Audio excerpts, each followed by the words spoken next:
Hello and welcome to this episode of Midlife Men with me, Philip Briscoe. Today I'm going to be talking to Mike Jenn, founder and lifetime president of the UK Men's Sheds Association. Mike founded the first UK shed in Camden Town, London over 10 years ago. Today there are over 800 men's sheds, which equates to well over 20,000 shedders as they're called, benefiting from regular social interactions, new and improved skills and regular participation in events their joy. I then talked to Colin, now the UK Men's Sheds Ambassador for Northern Ireland, who has benefited firsthand from becoming a shedder after he suffered a stroke in his 40s, which left him unable to return to work.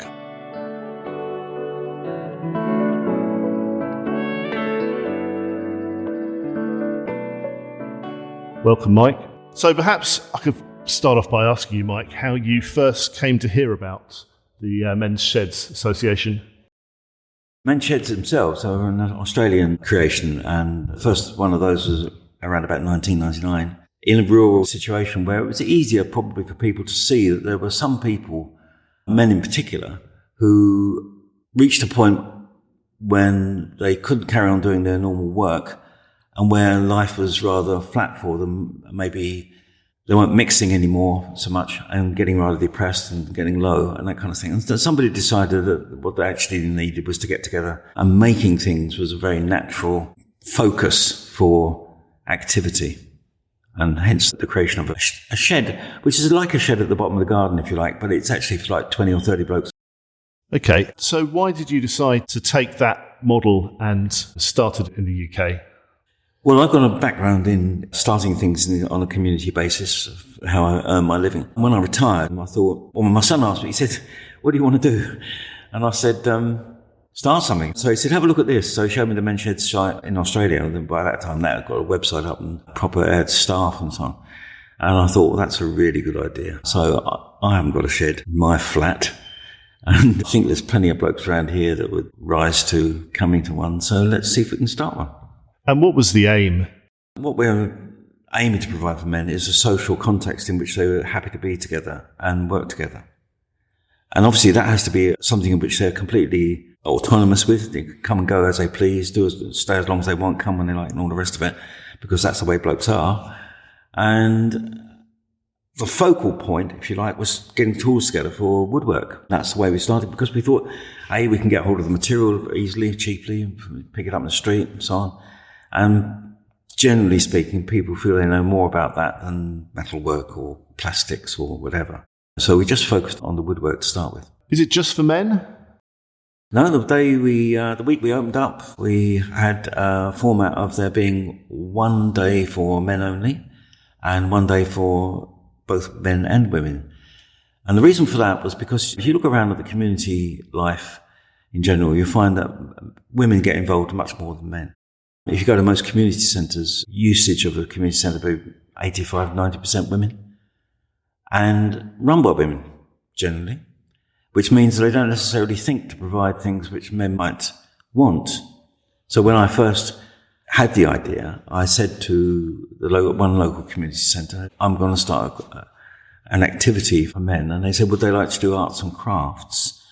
And I said, well, what about making a motorbike? And you could see that this woman wouldn't have dreamt in 100 years of that idea, even though we've never made a motorbike since. It was a difference in the perspective. Arts and crafts, probably not for men, generally speaking. You give them a load of tools or a vacuum cleaner to fix, or whatever it happens to be, and they'll think, I wonder what's wrong with that. And off they go.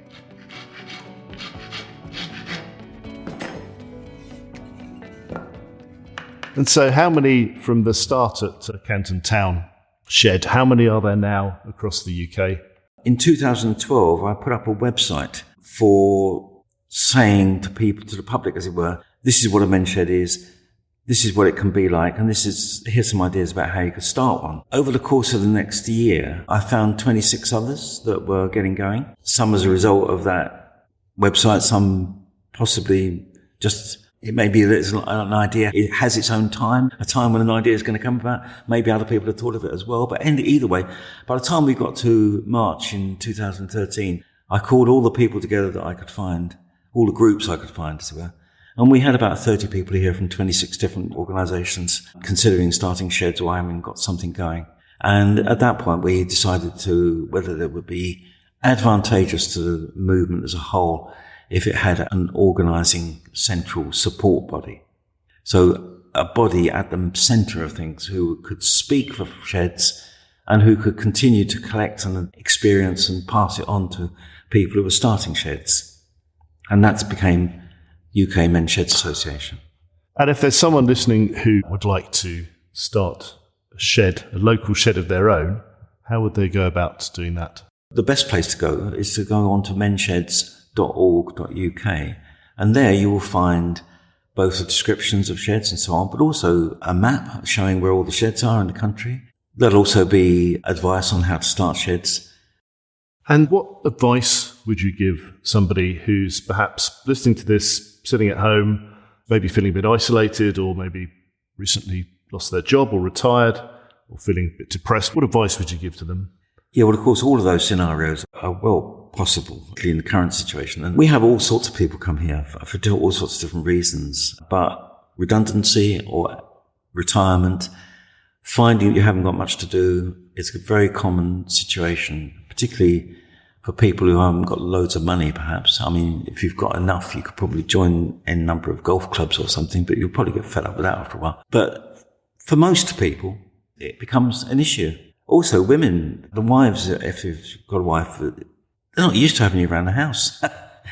Actually, it'd be a really good idea if you found somebody extra to do. So for all sorts of little nudges and pushes and things, there's different reasons for coming. And the thing to do is to go onto the Men's Sheds website and find out where your nearest shed is. It's an easy thing to do. Sheds are very welcoming places. You'll just find other people like you. That's basically what happens. And they'll have skills, and some won't have any skills. There'll be people there with different ideas about how things get done. And so there's the usual banter that goes on between people who know each other well and got different ideas about things. And those sheds are almost all now sort of self-organising sheds with ranges of equipment. They're open at different times. There are some open in the evenings. Mostly they're open during the day. Some sheds are men only. Actually, there are some sheds now which are women only. There's just a few. And there are plenty of sheds which have a mixed gender. So you could look around and decide which one would suit you best. Are the women's sheds called women's sheds? Some of them are called she sheds. She sheds. Which I think is quite nice. It's really quite smart, really. Do people come along with any specific difficulties, and how do you deal with that? Yeah, most sheds get referred to people. I mean, in the sense where people find their way to sheds. Sometimes it's even the GP will say, if he thinks that you're depressed, say, and he hears about the kind of things you're interested in, he might just say, well, there's a bowls club here, or I can give you an introduction to a men's shed, for example. And different things will appeal to different people, obviously. So we get people here. On Mondays and Thursdays, we've got people here who've suffered with things like agoraphobia or dementia or stroke. We've had people come in with anxiety. Some people who come who just are isolated. They just don't feel they have enough social contact. So we put people into Mondays and Thursdays if they need additional supervision. It's really just about how reliable they are or how much support they need on the machines. We've got some very dangerous machines in this workshop. And you just have to make sure that nobody hurts themselves. So if you think somebody needs a lot of supervision, then we put them in on Mondays and Thursdays where we've got a paid staff person to ensure that they stay safe and supported.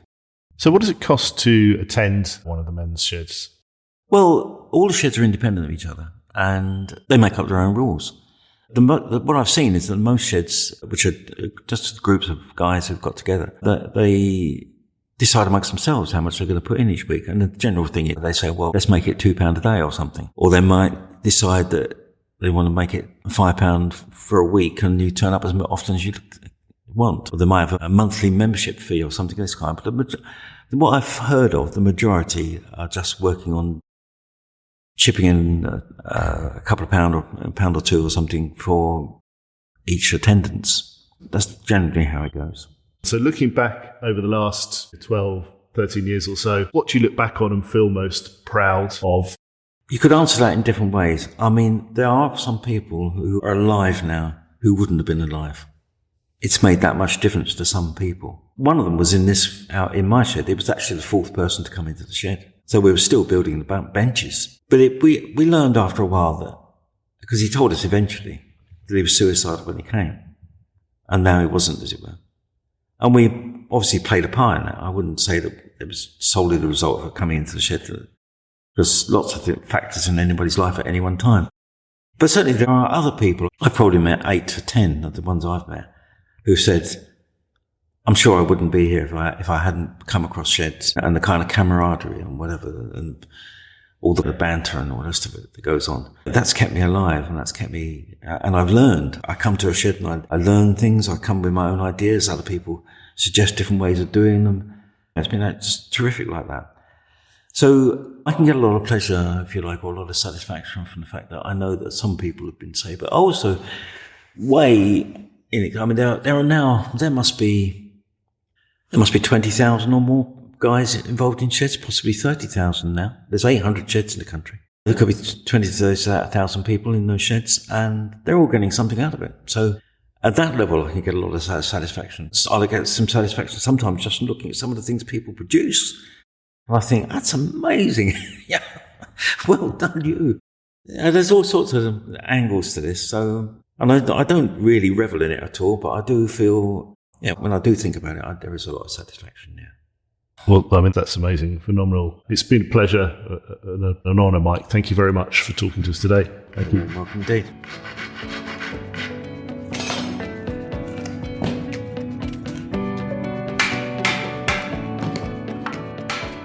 I'm very pleased to be joined now by Colin Fleet.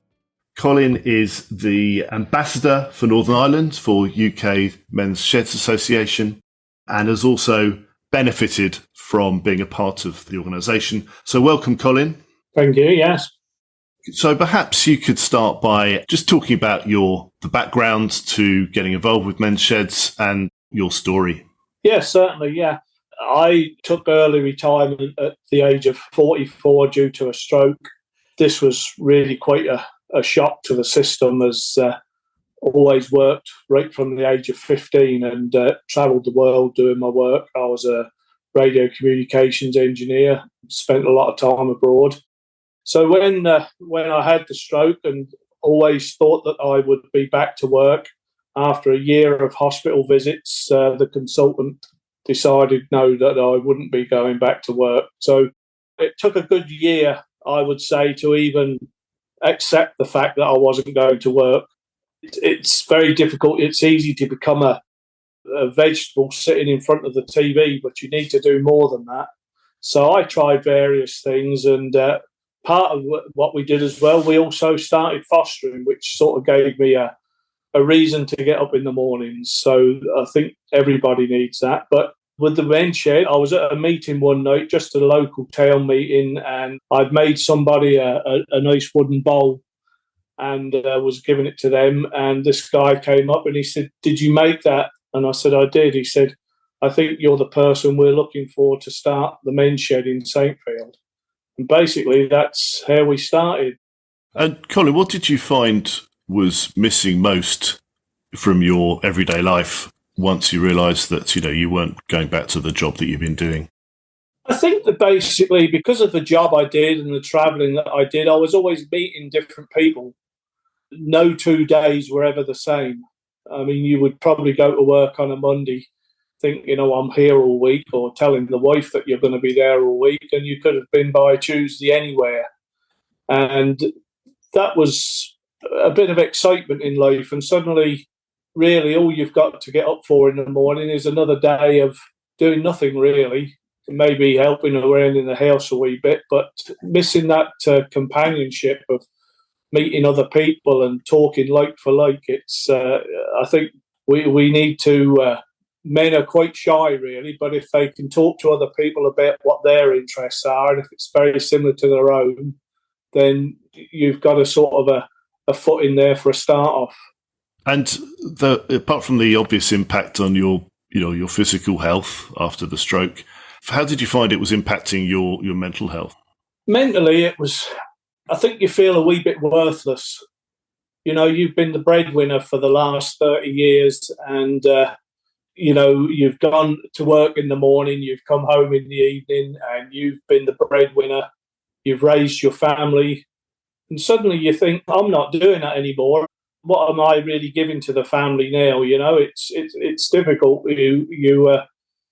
You've suddenly lost all of what you are respected for. And so did you look for any outlet or any help before you were approached about the Men's Sheds Association?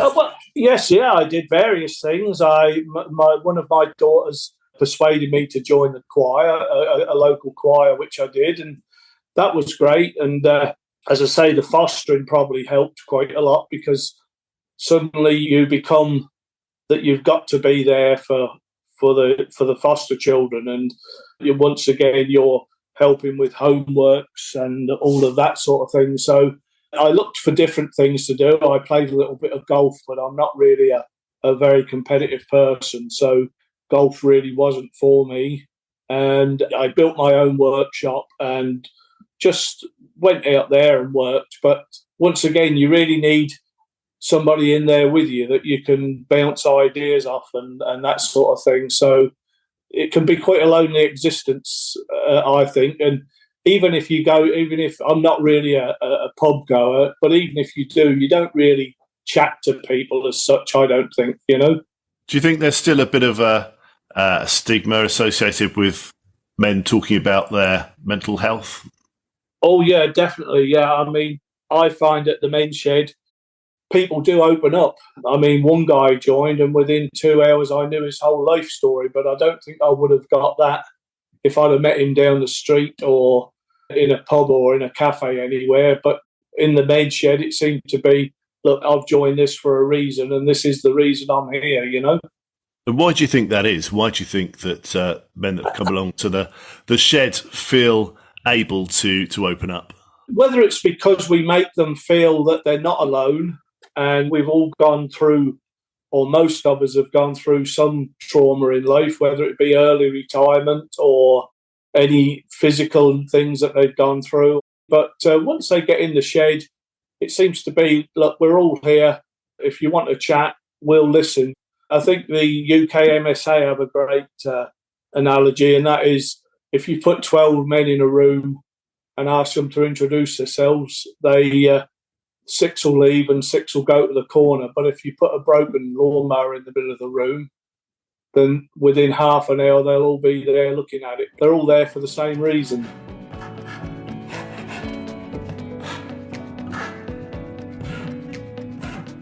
And how do somebody listening to this podcast, if they wanted to get involved, what would they need to do?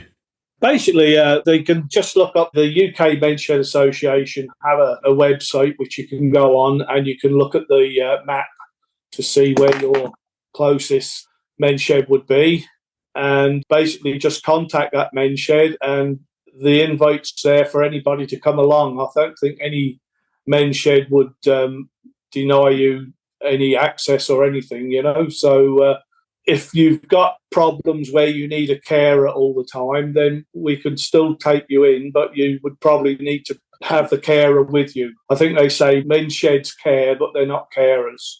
That's one of their mottos, but you'll be more than welcome, We've got a guy, he's probably 87 now, he's the oldest. He just comes every Tuesday for a cup of tea at about 11 o'clock, spends about an hour around the table chatting and then home again. And he said it's the best thing he's ever done. So what advice, Colin, would you give to somebody who was perhaps feeling similar to the way you did after you lost the ability to go back and do the job that you love doing? I think, well, obviously, when it first happens, it's going to be a while before you can accept any advice from anybody. I think we're probably all feeling a little bit sorry for ourselves, a little bit man flu. Suddenly your world's come to an end. But if there is somebody out there suggesting that you join a men's shed for whatever reason, we have guys and they say, well, I would join, but I've really got no skills. But you don't need skills. Life skills are a very important thing to have.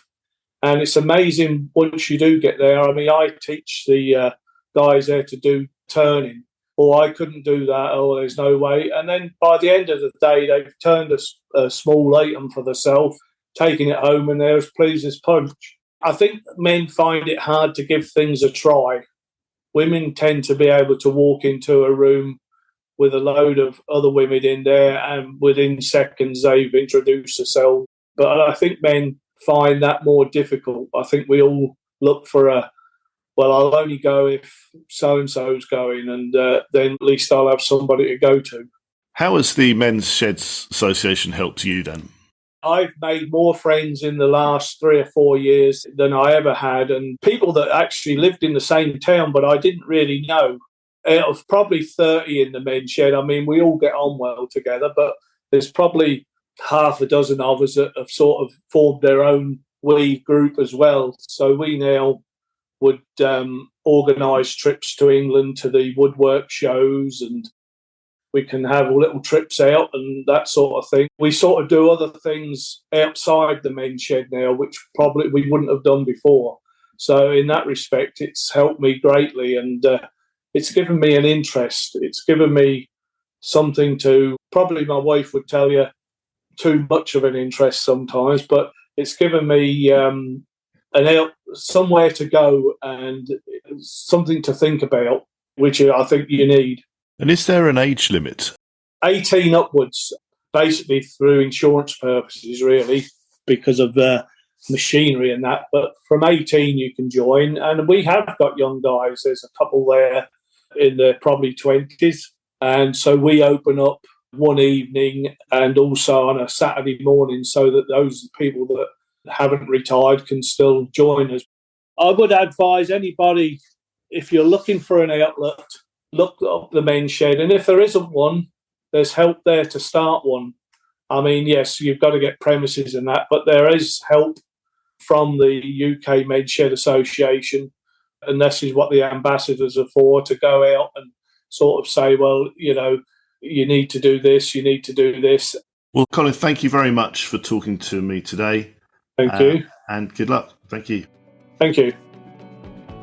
Thank you for joining me for this episode of Midlife Men. If you would like to find out more about the Men's Sheds Association, or to find out if there's a shed near you, then visit the website at menssheds.org.uk, or you can email admin@ukmsa.org.uk, or call 0300 772 9626. If you have a suggestion for a topic you'd like us to cover in the podcast, or if you have a story you'd like to share, then please contact me either on Twitter @midlifemen, or email me at midlifemen01@gmail.com. Join me next time when we talk to other midlife men about their stories, and maybe you'll find that they resonate with you. Thank you.